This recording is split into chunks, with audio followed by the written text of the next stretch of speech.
thinking about this, man. You save Middle-earth as Frodo, you save the North Pole on some penguin pals and Happy Feet, and now it's up to you to protect the future for 9.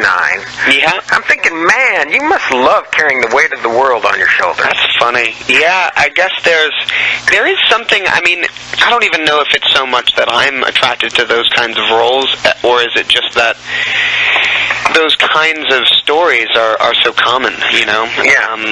And I think very familiar, and there's so many different ways to tell those stories, and that construct of there being, you know, a couple of characters that have to take some kind of journey to overcome some obstacle or some evil is so familiar, and I think it's found in so many different kinds of stories.